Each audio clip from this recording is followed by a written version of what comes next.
तो दोस्तों आज हम फिर से आपके लिए लेकर आए हैं देश दुनिया की सभी ताजा बड़ी खबरें फटाफट एक एक कर विस्तार से आपको बताएंगे, तो वीडियो को अंत तक जरूर देखें। दोस्तों वीडियो बनाने में हमें काफी ज्यादा मेहनत लगी है, तो वीडियो को लाइक जरूर कर दें। जी दोस्तों, पहली बड़ी खबर में आपको बताएंगे कि बिहार विधानसभा चुनाव को लेकर असदुद्दीन ओवैसी ने किया बड़ा ऐलान। ओवैसी बोले AIMIM और मांझी गठबंधन के साथ बिहार की सभी 243 विधानसभा सीटों पर लड़ेंगे चुनाव। अब की बार होगी बिहार में ओवैसी सरकार, बीजेपी के छूटे पसीने। इस बीच अगली बड़ी खबर में आपको बताएंगे कि भारत चीन तनाव के बीच नेपाल से मोदी सरकार को लगा तगड़ा झटका। नेपाल ने भारत की सीमा पर CCTV कैमरे लगाने किए शुरू, मोदी सरकार ने किया विरोध तो दे डाली धमकी।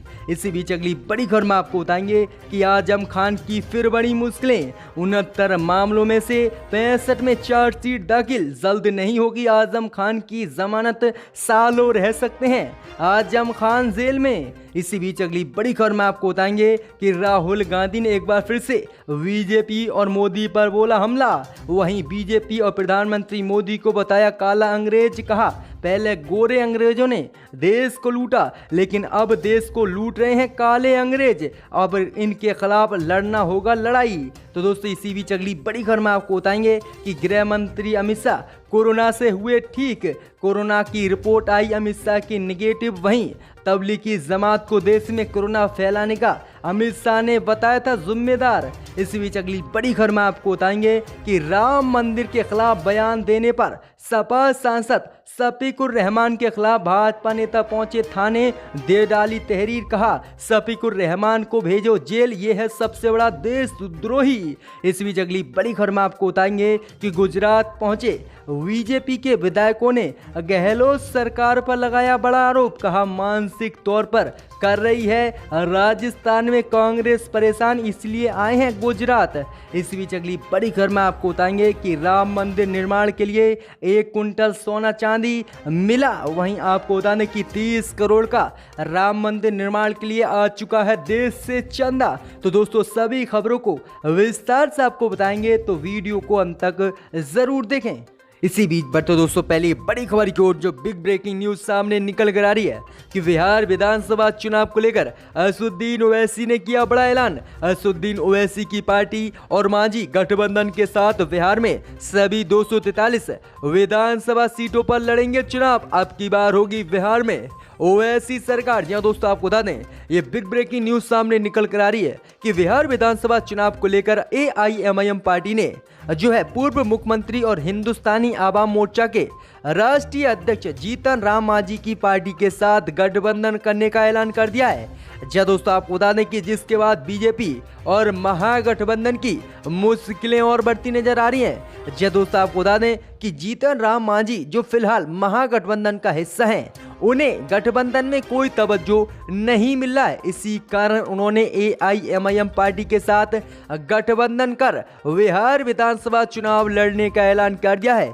इसको लेकर AIMIM पार्टी के प्रदेश अध्यक्ष अख्तरुल इमाम की पहली औपचारिक मुलाकात जीतन राम मांझी से शुक्रवार को उनके आवास पर हुई है। जानकारी के मुताबिक दोनों दलों के बीच इस बात को लेकर सहमति भी बनी है कि बिहार की सभी 243 सीटों पर चुनाव लड़ा जाएगा और आगे एक लिस्ट जारी की जाएगी जिसमें AIMIM कितनी सीटों पर बिहार में चुनाव लड़ेगी। तो ये बहुत बड़ी खबर है कि असदुद्दीन ओवैसी की पार्टी और मांझी दोनों ही गठबंधन के साथ बिहार की 243 सभी विधानसभा सीटों पर चुनाव लड़ने जा रही हैं। इसी बीच बढ़ते दोस्तों अगली बड़ी खबर की ओर, तो चीन से तनाव के बीच नेपाल से भी मोदी सरकार को लगा तगड़ा झटका। नेपाल ने भारत पर फिर खोला मोर्चा। जी दोस्तों आपको बता दें कि चीन के बहकावे में आ चुके नेपाल की हरकतें लगातार भारत के साथ रिश्तों में तल्खी दे रही हैं। जी दोस्तों आपको बता दें ये काफी बड़ी खबर सामने निकल कर आ रही कि नेपाल सरकार ने उत्तराखंड में भारत नेपाल सीमा के पास एक नो मैंस लैंड में 360 डिग्री CCTV कैमरे लगाने की शुरुआत कर दी है। इसके अलावा बिहार में एक विवादित जगह पर हेलीपैड बनाने का भी काम शुरू कर दिया है। आधिकारिक सूत्रों ने बताया है कि नेपाल सरकार ने बिहार के पश्चिम चंपारण जिले में वाल्मीकि टाइगर रिजर्व VTR के पास एक हेलीपैड का निर्माण और उत्तराखंड के रुद्रप्रयाग जिले के पास CCTV कैमरे लगाने शुरू कर दिए हैं। वहीं आपको बता दें कि भारत सरकार ने इसका विरोध किया है, लेकिन फिर भी नेपाल नहीं माना है। वहीं आपको बता दें कि उत्तराखंड के कुछ हिस्सों को अपना भी नेपाल ने बताया है और कहा है कि भारत ने इस पर जबरदस्ती कब्जा किया था। तो ये काफी बड़ी अपडेट आ रही कि अब नेपाल भारत की सीमा पर CCTV कैमरे और हेलीपैड बना रहा, जिसके बाद भारत सरकार की और मुश्किलें बढ़ती हुई नजर आ रही हैं, क्योंकि एक तरफ पाकिस्तान और दूसरी तरफ चीन और तीसरी तरफ नेपाल भी अब भारत को घेरने लगा है। इसी बीच बढ़ते दोस्तों अगली बड़ी खबर की ओर तो आजम खान और पत्नी व बेटे की बड़ी मुश्किलें। 69 मामलों में से 65 में चार्जशीट दाखिल, जल्द नहीं मिलेगी आजम खान को जमानत, सालों रहेंगे जेल में। जी दोस्तों आपको बता दें ये काफी बड़ी खबर सामने निकल कर आ रही कि वरिष्ठ सपा नेता व रामपुर से सांसद आजम खान, उनकी पत्नी विधायक तंजीम फातिमा व बेटे अब्दुल्ला आजम खान पर कानूनी शिकंजा कसता जा रहा है और काफी बड़ा झटका इन तीनों को लगा है। जी हाँ दोस्तों आपको बता दें कि आजम खान के खिलाफ दर्ज 69 मामलों में से 65 में चार्जशीट दाखिल पुलिस ने कर दी है। एक मामले में पुलिस ने अंतरिम रिपोर्ट लगाई है। जिन 3 मामलों में चार्जशीट दाखिल नहीं की गई है वे भाजपा नेता जया प्रदा के खिलाफ अशोभनीय टिप्पणी और वक्फ बोर्ड की संपत्ति हड़पने के लिए फर्जी दस्तावेज तैयार करने के आरोप में है। वहीं आपको बता दें कि आजम खान की अब मुश्किलें और बढ़ती जा रही हैं। वहीं आपको बता दें कि आजम खान को आज 4-5 महीने से अधिक हो गए हैं, लेकिन फिर भी आजम खान को अदालत से जमानत नहीं मिली है। वहीं आपको बता दें कि और आजम खान की अब मुश्किलें बढ़ गई हैं। आजम खान लगभग 1 साल और जेल में रह सकते हैं। उसके बाद ही आजम खान को जमानत मिलने के आसार हैं। तो ये काफी बड़ी अपडेट है कि आजम खान पर 69 मामलों में से 65 में चार्जशीट दाखिल हुई है। वहीं अब आजम खान को लगभग 1 साल में जमानत मिल सकती है। इसी बीच बढ़ते दोस्तों अगली बड़ी खबर की ओर तो गृह मंत्री अमित शाह कोरोना से हुए ठीक, कोरोना रिपोर्ट आई आज निगेटिव। जहां दोस्तों आपको बता दें ये काफी बड़ी खबर सामने निकल कर आ रही कि देश के गृह मंत्री अमित शाह ने कोरोना के खिलाफ जंग जीत ली है। उनकी रिपोर्ट निगेटिव आई है। बीजेपी के सांसद मनोज तिवारी ने ट्वीट कर माध्यम से ये जानकारी दी है। वहीं आपको बता दें कि अमित शाह और बीजेपी के कई नेता कोरोना महामारी से संक्रमित हुए थे, जिसके बाद लगातार वह अस्पताल में भर्ती थे।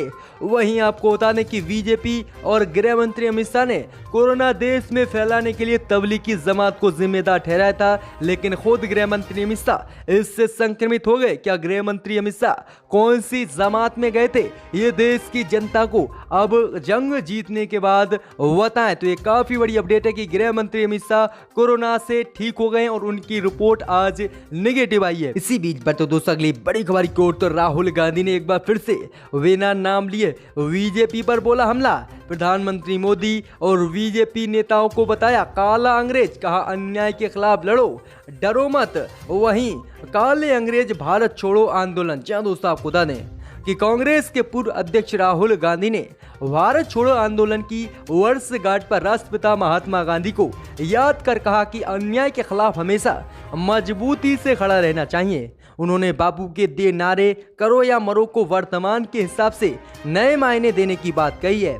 वहीं राहुल गांधी ने कहा कि महात्मा गांधी जी ने अंग्रेजों को भगाने के लिए भारत छोड़ो आंदोलन की शुरुआत की थी, लेकिन अब अंग्रेज तो भारत को छोड़ गए, लेकिन अब देश में काले अंग्रेज आ गए हैं जो भारत को नीचे ही नीचे खोखला कर रहे हैं और भारत को बर्बाद करने पर तुले हैं। अब हमें गोरे अंग्रेज नहीं बल्कि काले अंग्रेजों को भारत छोड़ो आंदोलन चलाना चाहिए और इस अन्याय के खिलाफ लड़ना चाहिए और बिल्कुल नहीं डरना चाहिए। तो यह काफी बड़ा हमला राहुल गांधी ने एक बार फिर से मोदी सरकार पर बोला है। इसी बीच बढ़ते दोस्तों अगली बड़ी खबर की ओर तो राम मंदिर के खिलाफ बोलने पर सपा सांसद शफीकुर रहमान वर्ग के खिलाफ भाजपा नेता पहुंचे थाना, कहा हो इन पर कार्रवाई। जब दोस्तों आपको बता दें कि राम मंदिर शिलान्यास के बाद बाबरी मस्जिद थी और रहेगी, बयान देने वाले संभल से सांसद शफीकुर रहमान वर्ग के खिलाफ भाजपा नेता रजपुरा थाना पहुंच गए और उन्होंने तहरीर देकर जो है सांसद के खिलाफ कार्रवाई करने की पुलिस से मांग की है।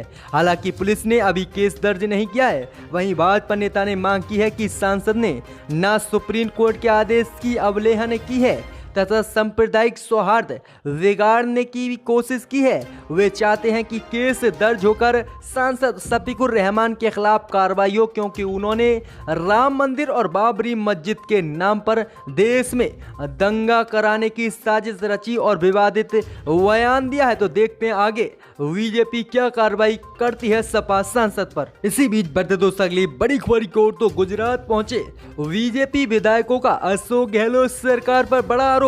कहा मानसिक तौर पर कर रही थी कांग्रेस राज्य में परेशान, इसलिए आए हैं गुजरात। जहां दोस्तों आपको बता दें कि राजस्थान में जारी सियासी संकट और 14 अगस्त से शुरू होने जा रहे विधानसभा सत्र से पहले राज्य में राजनीतिक सरगर्मियां तेज होती जा रही है। राजस्थान से गुजरात के पोरबंदर पहुंचे बीजेपी के 6 विधायकों ने गहलोत सरकार पर मानसिक तौर पर परेशान करने का आरोप लगाया है। बीजेपी विधायक निर्मल कुमावत ने कहा कि राजस्थान में इस वक्त कई तरह की राजनीतिक गतिविधियां चल रही है। मुख्यमंत्री अशोक गहलोत के पास बहुमत नहीं है और इसलिए राज्य सरकार बीजेपी के विधायकों को मानसिक तौर पर परेशान कर रही है और उन्हें खरीदने की कोशिश कर रही है। जबकि आपको बता दें कि इससे पहले ही बीजेपी पर गंभीर आरोप लगे थे और रिकॉर्डिंग भी सामने आई थी कि बीजेपी किस तरह से कांग्रेस के विधायकों को खरीदने में जुटी हुई थी और उसके बाद बीजेपी के कई नेताओं पर केस भी दर्ज हुआ था।